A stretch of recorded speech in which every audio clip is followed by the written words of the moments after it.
betul yang dikatakan Habib Zaki tadi. Waktu tahun 2020 saya ditangkap dan saya dipenjara selama 2 tahun di Mabes Polri. Nah, kita di dalam mengaktifkan diri untuk menulis. Saya selesaikan disertasi S3 saya di dalam penjara. Nah, kemudian saya tulis beberapa kitab di dalam penjara, termasuk yaitu kitab Tajul Arus. Tajul Arus ini karangan yaitu Ibn Athaillah As-Sakandari atau Al-Iskandari, saudara. Nah, ini kitab setiap ba'da sholat subuh kita buka untuk para tahanan. Nah, jadi ada ratusan orang, mereka ikut ke dalam masjid, sholat subuh berjamaah, rame-rame. Saya lihat sholat subuh berjamaah di penjara lebih rame daripada di luar penjara. Nah, saya nggak paham tuh. Di luar penjara kadang-kadang sholat subuh cuma berlima, berenam. Nah, tapi dalam penjara full. Nah, yang telat datang ada di luar dirinya, di luar musola, saudara. Alhamdulillah. Nah, setiap habis subuh saya ngajar Tajul Arus. Nah, yaitu mengajar akhlak yang ringan-ringan, tasawuf, saudara. Nah, kitab ini saya bagi menjadi 120 pasal. Sengaja saya pecah 120 pasal supaya kita ngajarnya ringan. Nah, begitu kita ajarkan, tidak terasa 2 tahun saya di penjara, kitab ini khatam. Nah, di dalam penjara kitab ini khatam. Dan menghatamkan kitab ini bukan hanya di penjara untuk narapidana, itu setiap subuh saya ngajar ke para tahanan. Setiap ba'da isya jam 8 saya curi waktu dengan menggunakan HP, pakai video call, saya mengajar istri dan anak-anak. Ada yang nanya, Habib kan di penjara nggak boleh bawa HP, begitu kan? Jawab jangan. Bandar narkoba aja bawa, kenapa jadi Habib nggak boleh bawa? Betul, betul. Bandar narkoba di penjara bisa punya HP 5 buat dagang narkoba. Masa kita mengajar bawa HP nggak boleh? Ya tapi kan dilarang. Iya dilarang. Nah terus bagaimana Habib bisa masukin? Nah, saya ngajar, ini tahanan ada yang kurir narkoba, bandar narkoba, pedagang narkoba, ini narapidana nih. Mereka paling gago nyelundupin barang ke dalam. Nah, jadi mereka belajar agama kepada saya belajar bagaimana nyelundupin HP ke penjara. Alhamdulillah, kata dia gampang itu Beb. Pokoknya nanti kita ajarin, tapi di sini nggak boleh diajarin ya. Saya diajarin begini Beb caranya, saya jalanin, betul lolos ya kawan. Nah akhirnya HP itu untuk saya gunakan setiap jam 8 malam mengajar istri dan 7 putri saya. Jadi setiap malam saya ngajar. Apa yang saya ngajar? Selain kitab-kitab yang lain, juga kitab Tajul Arus. Jadi kita ngajar, kita tanya jawab sampai jam 9 setiap hari. Zoom Habib. Zoom. Iya, video call, pakai Zoom, bukan Zoom, video call. Nah, video call, kita pakai video call. Jadi saya bisa lihat anak-anak saya juga bisa lihat saya. Terus kita kemudian tanya jawab apa. Makanya saat ini saya punya putri-putri bisa ngajar Tajul Arus. Nah, karena mereka juga sudah hampir menghatamkan. Justru putri saya yang belum hatam. Orang penjara udah hatam semua. Nah, yang di penjara udah hatam semua. Nah, tapi yang putri-putri saya belum hatam, baru sekitar separuh lebih, saudara. Tapi tetap yaitu kita lanjutkan untuk menghatamkan Tajul Arus. Nah, yang saya ajar di penjara dengan yang saya ajarkan anak-anak itu saya tulis. Nulisnya apa? Nulisnya pakai HP. Kita ketik, kita tulis pakai HP, kita ketik, kita tulis pakai HP sebagai catatan, saudara. Nah, catatan saya di HP tersebut akhirnya jadi buku ini. Nah, ini hikmah dari kitab Tajul Arus. Ini kitab aslinya Tajul Arus dalam bahasa Arab. Ini yang saya ajar di penjara. Nah, dari sini saya terjemahkan, saya ambil hikmahnya, saya ajarkan para narapidana, saya ajarkan keluarga saya. Yang saya ajarkan dalam bahasa Indonesia akhirnya jadi kitab ini. Nah, cuma 2 jilid, ini baru 1 jilid ini. Ada 2 jilid. Kitab bahasa Arabnya cuma 1 jilid, bahasa Indonesianya ada 2 jilid.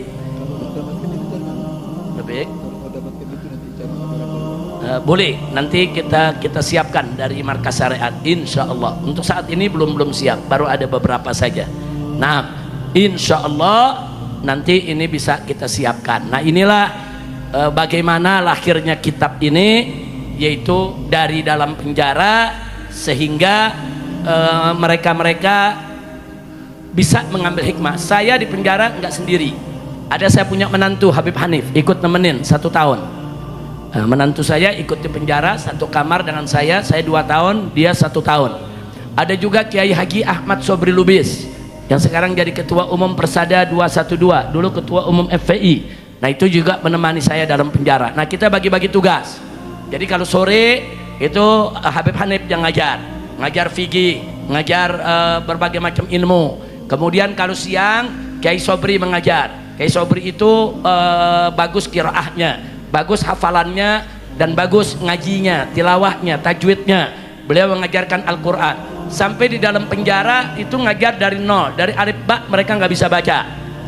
Kiai Sobri ngajar selama hampir 1 tahun, dari nggak bisa baca sampai bisa baca, sampai bagus bacaannya. Begitu juga Habib Hanif ngajar fikih, dari dia nggak ngerti sholat jadi ngerti sholat, jadi ngerti berbagai macam hukum.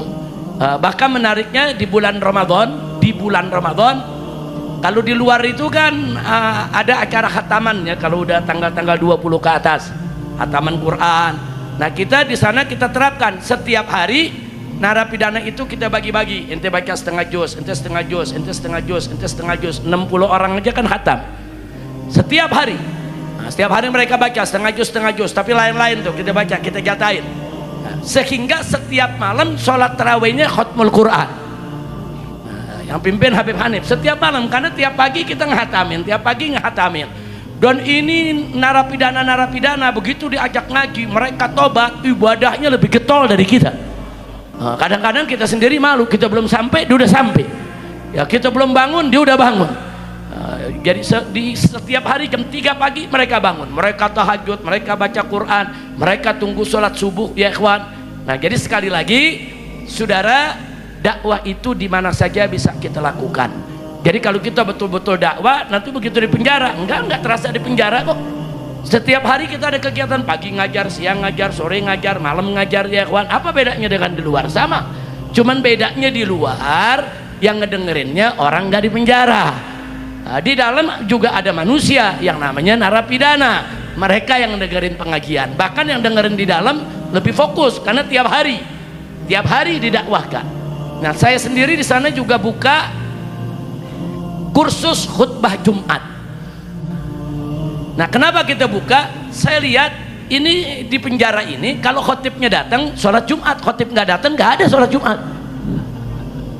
Khotibnya kan dari luar, ustadz dari luar.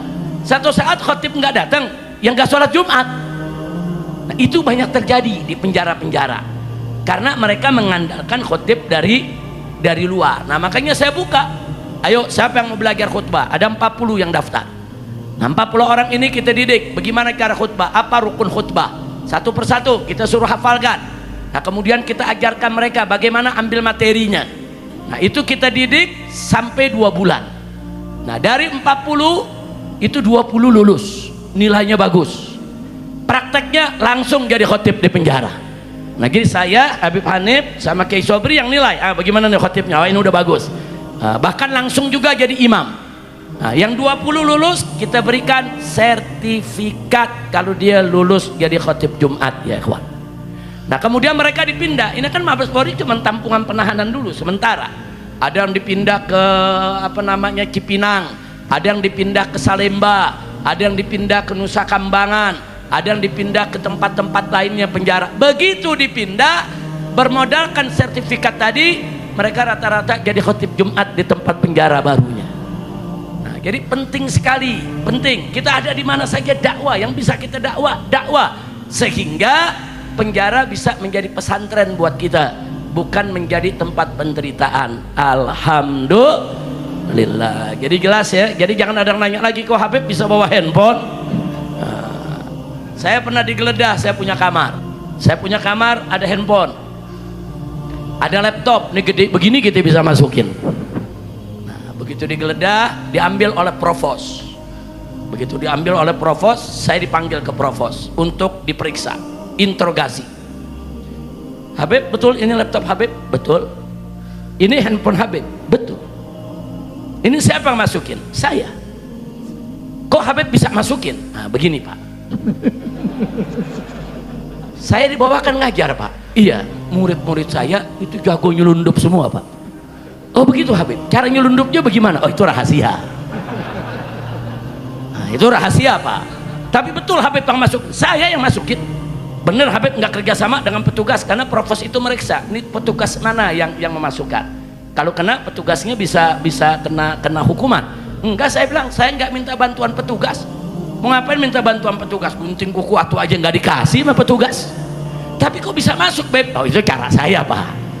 Itu cara Pak. Habib belajar di mana? Itu murid-murid saya yang di bawah. Itu mereka semua murid saya tapi guru juga Pak. Nah, akhirnya dia bilang ya sudahlah Habib, kalau Habib nggak mau ngomong kami nggak maksa. Tapi bagaimana ke depan? Kira-kira Habib mau melakukan lagi gak? Saya bilang ya kalau ada kesempatan saya lakukan lagi. Loh kok bisa begitu? Lah kan saya buat ngajar Pak, ngajar istri, ngajar anak, buat kontrol anak-anak saya. Kalau sakit saya bisa komunikasi dengan dokternya. Ya tapi kan ini peraturan nggak boleh. Ya, bandar narkoba aja pada punya Pak. Nah kenapa mereka semua punya kok saya nggak boleh? Ya jadi bagaimana Habib? Begini aja, saya tetap menggunakan kesempatan. Ya Bapak mau razia tiap hari, razia aja, adu pinter aja Pak. Nah, kalau dapat ya ambil, sita. Ya kalau nggak dapat itu rezeki saya, selesai. Kira-kira jelas gak?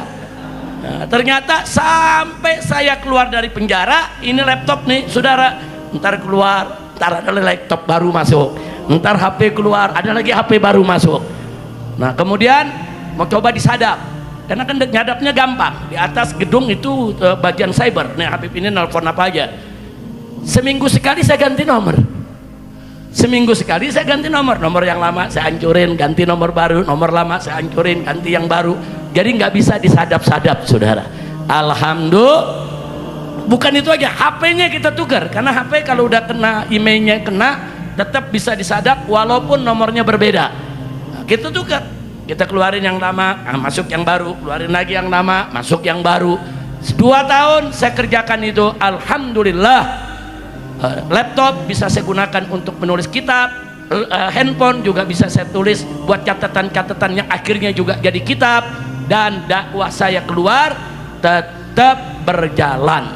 Nah, cuman ada panitia yang nekat, ada panitia yang tahu Habib punya handphone nih, ngundang. Habib saya undang Habib ceramah di mana? Di Madura. Ceramahnya pakai handphone lagi Habib. Saya bilang wah kalau saya kerjakan kelewatan. Nanti Mabes Polri malu. Akhirnya saya punya sel diisolasi. Akhirnya apapun nggak bisa masuk lagi. Saya bilang janganlah. Cukup ini handphone. Mau bicara dengan keluarga, dengan istri, dengan anak, dengan pengacara.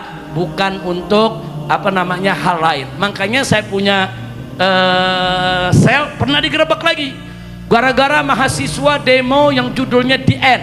Nah, masih ingat tuh dulu ada demo besar-besaran DN.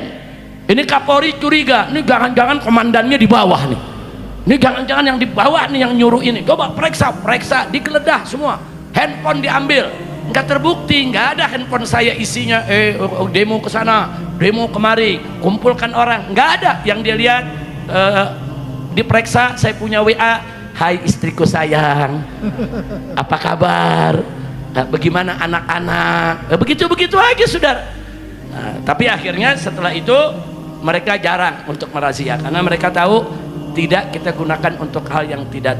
Alhamdulillah.